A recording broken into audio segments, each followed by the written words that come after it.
Hi, thanks so much for joining in. You're watching the Mutual Fund Show on NDTV Profit, and my name is Alex Matthew. This show is geared towards getting you better insight into your investments into mutual funds. But from the start of this month, a lot of you have been unable to transact. And in fact, you've been restricted in some cases with regard to investing in new mutual fund schemes. All of this relates to changes in the norms related to KYC. And we'll talk about why that is. If you are unaware of this, then you are in the third of three camps, as I see it, of investors. The first is annoyed, the second is resigned, and the third is blissfully unaware. But the bottom line is that you need to fix these issues. And to that end, it's important to identify why these issues are cropping up in the first place. I'm joined on this show by Swaroop Mohanty, the Chief Executive Officer of Mirai Asset Mutual Fund. Thank you so much, Swaroop, as always, for taking the time. Let's talk about why this has occurred and what the context is, and we'll also try and get the mutual fund perspective, because I'm sure you guys are not happy with the implications in terms of flows. So first, why is this issue cropping up? See, Alex, first of all, thank you so much for having me on your show on such a important topic as we speak. But we mutual fund guys come with our own disclaimers, so let me put my disclaimer up first. There are two types of people, the lawmaker and the law follower. I am a law follower, so I'm in the second category. I am resigned to the fact that if something is laid down by law, I just follow it. And in this case, the ideology of, considering that you have to move to a Aadhaar-based KYC process is something which is proving to be a bottleneck, because a lot of investors of the past had used other verification documents for their verified status. Now, when you're asking them to again redo the process and move to an Aadhaar-based person, let me put the other perspective also, that today the Aadhaar is the universally accepted KYC, is a reality. So the new law now says that let's move to this process, and that's where this thing of again having to redo your KYC process is proving to be a bit of an issue for many people in the market. Okay, let's talk about the various statuses, because this is now quite a big debate on social media platforms. Everyone's wondering what is happening. And you kind of explained this already, but I want to make this crystal clear. If you used another document, another validation document, identity proof, like for example a passport or a driving license or even a PAN card, you will need to do this again with the Aadhaar, and that was something that kicked in on the 1st of April. But you fall into three categories, as I understand it. Swaroop, correct me if I'm wrong. Either you are verified, in which case you have done an Aadhaar eKYC already and you are not supposed to do anything. You are registered, in which case you have used, if I'm not mistaken, the PAN, and you can continue to invest in existing folios, but you can't do fresh investments. And the third is you are on hold. Can you explain the third? Yeah, so if you have not verified the respective documents, or you have not been verified, as you rightly pointed out, the first one is when you are validated. I mean, see, at the outset, Alex, let's understand one thing. Why the Aadhaar? Because the Aadhaar is the only document that can be revalidated by the UADI or the concerned government authority. That's why the preference of the Aadhaar. Now, if you've used PAN or any other documents and you continue to invest, so there is this allowance of continuing to invest in the respective fund houses, and those people will have issues in investing in new fund houses. That's where it comes in. The third one is where you are put on hold, meaning that your documentation is not in place as per the new verification process. It has a very simple way of doing it, easier said than done for many, but it's very important that the investor now goes onto the respective websites. I think AMFI has just sent out a very interesting pamphlet which simplifies that whole thing. Go and first check your status on CVL-KRA or any of the other websites. And as per your status, which will read either you are validated or you are verified or you are on hold, then go about redoing the whole thing as per the instructions of your status. CVL-KRA is essentially the place that you go. It's www.cvlkra.com, and you have to enter your PAN number to identify... In the KYC status? Yeah, you in can the KYC status. Give you your status. And then the further steps beyond that. The question is, why couldn't this have been done better? Because as I understand it, Swaroop, a large number of investors, particularly the do-it-yourself investors, were completely unaware of this, and they found out post the 1st of April when they tried to make a transaction and it failed for whatever reason. In certain cases, they have been unable to redeem as well, which is a bit of a problem because you're trying to, in certain cases, get money out of a liquid fund. Situationally, anecdotally, we found out that money was required, it's not available. This could have been done better. See, Alex, I know many people will not like it when I say whatever I'm going to say. Finally, a lot of these laws come in to safeguard the person's money. And finally, it's the person's own money. And today, it is true that your Aadhaar is your first step to, or your first kind of go-to method of safeguarding your own identity, your own verification process. And when that is put in place over the other documentation that you've submitted, you can be of two things. Hey, let me now safeguard my money and go the other way. Or I can then say, this is a bit of a problem. Why am I being asked to do it? It is true that one has to always aspire to safeguard one's money. And today's digital world, there you are then subject to a lot of, or you're prone to a lot of frauds that are happening as we speak.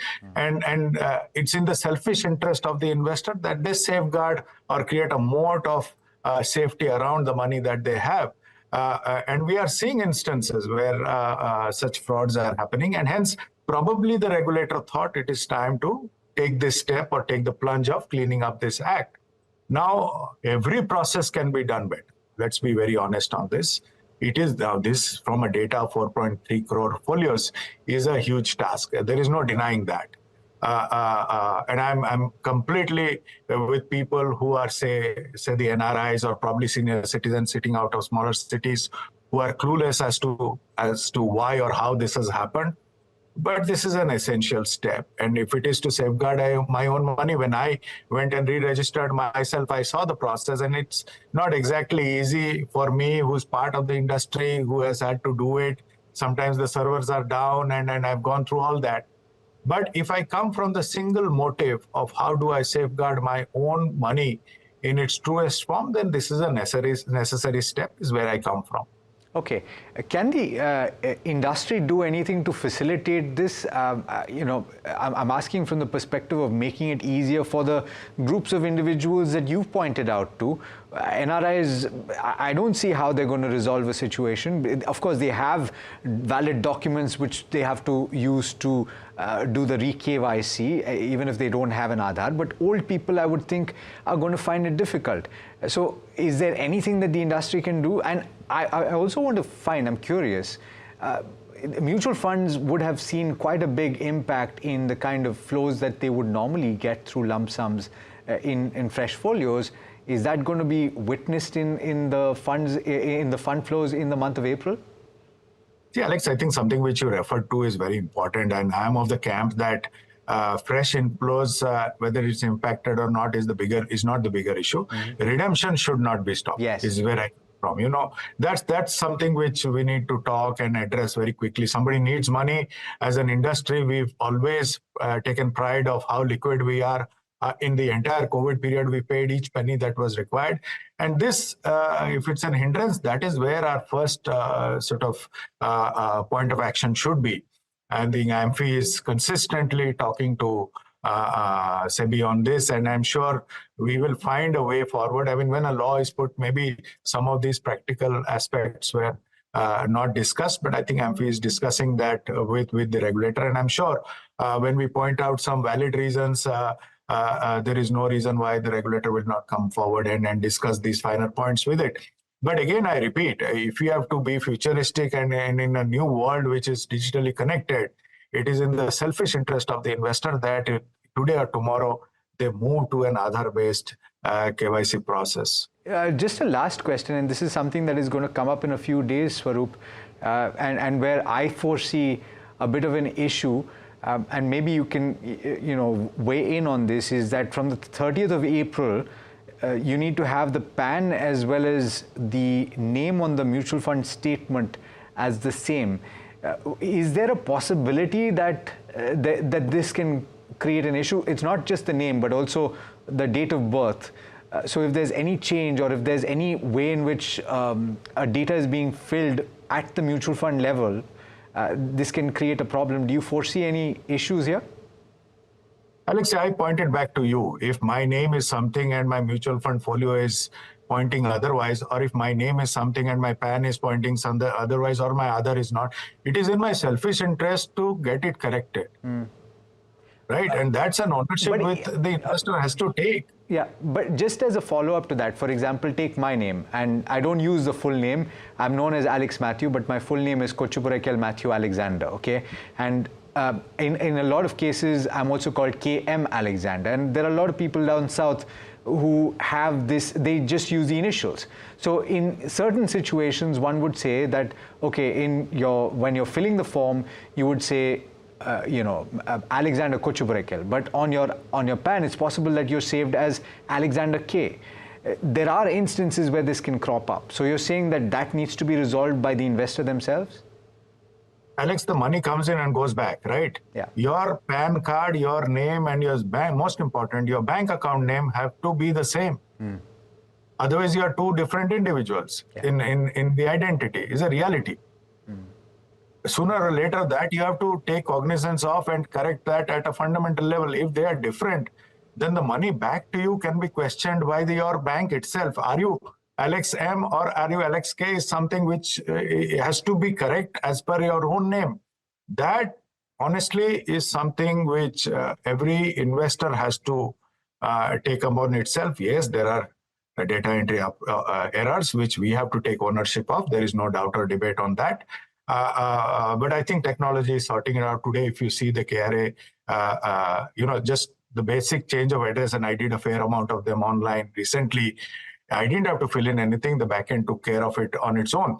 But if my name is not the same on my PAN or Aadhaar or my bank account, I have to correct it as on yesterday. Otherwise, I'm not going to get my money back. Is a reality. Your bank will reject it.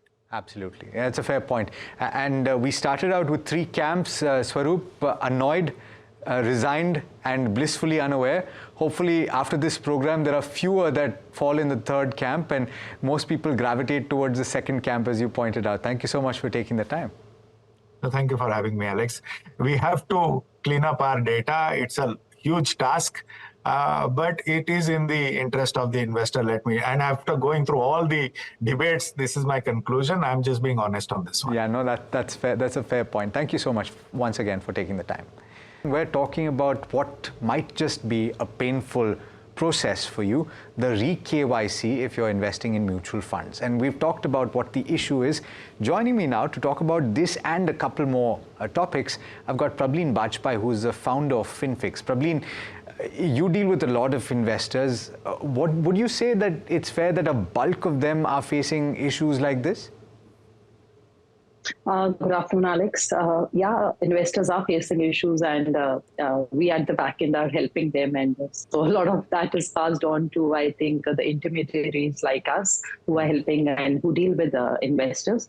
But yes, in the month of March, actually, Alex, we did get mails regarding the KYC list, where the officially valid documents were not used. I mean, earlier, of course, they were the officially valid documents, but now which are not in that list. And we started working on those. But as we've moved into April, there have been some surprises where, everything seemed okay, but probably the emails or mobiles were not validated. And, since the 1st of April, this started, all the mechanisms were not in place. So with each day, for example, I've just recently saw that, AMFI has now come out with a graphic, how it is distributed, the current status of investors. The links came up later. So I would say probably, it's been a bit of a chaotic time, the month so far. And I think it will take another, a month or so to actually get everything streamlined and resolved. And especially for investors where NRIs are involved, senior citizens are involved, and where there is a difference in the name currently, even in the Aadhaar and PAN. So yeah, we are all working towards it. There are mechanisms which are helping us, more links coming up for validations. But in a lot of cases where they say that modifications can be submitted like an additional document, the CAMs and CARVI offices, they are not very on ground. They are saying that it's better that we resubmit KYCs. So it is a lot of work which is going on at the back. As things stand right now, Prableen, and I will ask you separately about NRIs, but as things stand in your experience, what is the best way to go about this? How do you go about this? So first of all, of course, we've already established you go onto the website to check the status of your KYC, and once you get the idea of the status, you move forward. But assume that you are, you have status of on hold, or you have a registered status. In your opinion, what's the best way to proceed?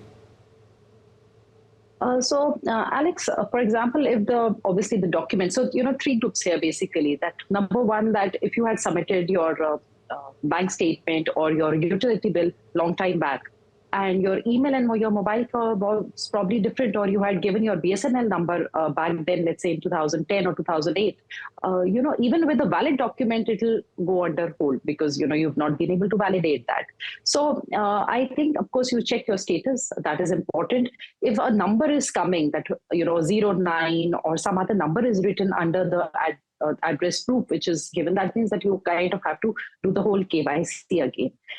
If it is written as Aadhaar or passport, then of course, a passport is, for example, still a valid document. Then there is a validation link in the CVL KRA website, and you go on that, you put your PAN, so it will show you whether your Aadhaar and PAN are linked, whether your Gmail, your email and your mobile is validated or not. So you proceed with that. But for example, if your emails and your mobiles have changed, then you again have to resubmit the new mobile or your email. So in cases where something is getting stuck, I think the better way is to just resubmit your KYC so that you're good for the times ahead.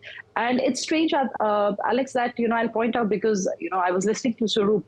Aadhaar, in our own, my experience, was not actually taken as the only proof of address till a few months back. And we were told that, no, in addition to Aadhaar, you submit something else as well. And now the only document that they want is Aadhaar. So it's, I feel that there has not been too much of uniformity in the way the whole thing has been managed. It's unfortunate. And see, and unfortunately, look, it doesn't change the fact that mutual funds are in fact one of the best investments or instruments that you can use. And so therefore, the only way to use them is to get this done. And we've talked about some ways in which you can. Now, one of the statuses that you have is the registered status, in which you are allowed to transact in the folios that you currently have, but you cannot make new investments or you cannot get new folios. That is, you cannot buy what you don't have or go to mutual fund schemes that you don't currently have. But it got me thinking, right, Prableen? Of course, you have to fix that situation, but there are people with a whole host of folios, and we've spoken about this often. Weirdly enough, they are going to be forced to stick with their existing folios. Is that such a bad thing? A little thing, on the brighter side here, definitely, yeah, Alex, that's what I'm trying to get. We keep saying that even in the same fund house, people go and tend to create a new folio. So, for example, if they're investing in ICICI, probably there are 5 different folios from 5 different schemes. And that is actually not right. So it's good, number one, that, probably you look at your portfolio and say that, okay, maybe I can take an incremental investment in one of the existing schemes that they have. Of course, that shouldn't be out of compulsion, but definitely it gives them a chance to review if that can be done. And the second, that Alex, the benefit of holding a lesser number of folios, I think that comes up, and there is a lot of merit to it, because even in the same fund house, you can have as many schemes under the same folio, and that really adds to a lot of convenience. None of your schemes will ever get misplaced. So, with multiple brokers, with multiple distributors or agencies, you can have the same folio. And if all the details in one folio are correct, it's then, you're sorted. So you don't have different folios where you have to keep checking whether your emails, nominees are there or different in all of them. So I think definitely a lot of merit to having a single folio within the same fund house. I think that is something that investors should ideally do. And if they do have multiple folios, they should actually work towards consolidating them if the details in all the folios are same. Okay, fair point. All right, which is not to say that you should not go out and fix the issues with your KYC. You must do that ASAP. Absolutely, that needs to be done. And there's merit to that as well, Alex. No, little trouble here. I would agree that redemption shouldn't be affected at this stage. They have to have some mechanism to allow redemptions, even if your KYC is on hold. I think that is a very strong case. That should be done. But otherwise, I feel that they have to now, because people are just sort of awakened that okay, this is happening. Our SIPs are going on hold. Other issues. I think the process further, some sort of facilitation should come, and the process should become more and more digitized. And I say that there has to be a central system where all our details are there, and that can be fetched by all different agencies, be it your driving license, be it your passport and everything. I think India is doing so well on that front, and this is really needed. The point on redemptions is absolutely well taken. Why should any organization hold my money against my will simply because a document is out of place, right? But having said that, that point is made.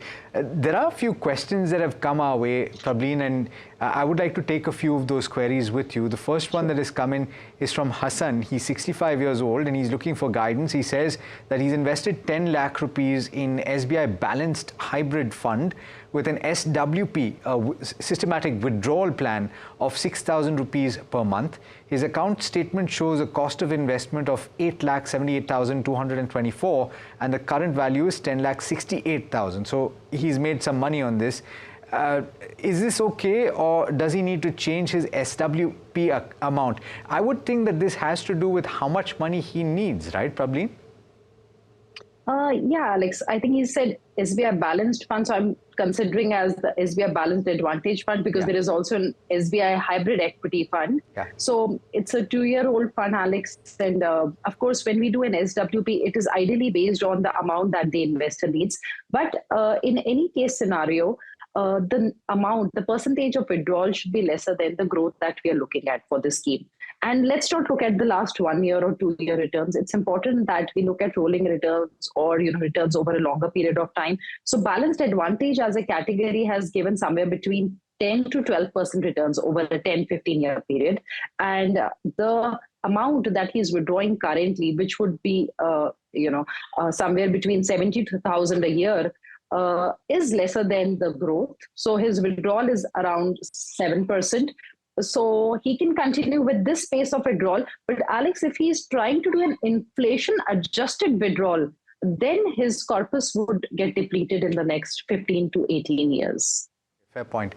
The next question is from Prabhanu Sikaria, and he's 29 years old. He's asking about an investment right now of 8 lakh to 10 lakh rupees with a moderate to high risk appetite. He's saying that the question assumes significance as the appraisal cycle for corporate employees just got completed with the financial year end. His current mutual fund holdings are 92% directed towards equity and 8% in debt, and the amount invested is 20 lakh. How should he manage the incremental investment, Prableen? It's great to see, Alex, that at a young age of 29, he's investing a lot towards equities, which is great. But two things here. Number one, I hope that he has a contingency fund which holds money in an liquid fund or an FD, which is equivalent to at least 6 months of his monthly expenses. That's a must. If he doesn't have that, he should build that first. Second, that the asset allocation really needs to be checked, because 90% of his corpus is in equities, and even with the thumb rule of 100 minus your age, it is in the high risk category. So I think something that he needs to add is a large cap fund to bring down his equity, the volatility in his equity exposure. And I think that would be good for now. And if he's looking at something more moderate, then a hybrid fund would be a good addition. Okay, fair point. Thank you so much, Prableen. We're completely out of time, and But always a pleasure having you on the program. Thank you so much for taking the time. Thank you so much. Viewers, that brings us to the end of this particular edition of the Mutual Fund Show. Let us know what you think and write to us if you've got any questions. In the meanwhile, stay tuned. Lots more coming up on NDTV Profit.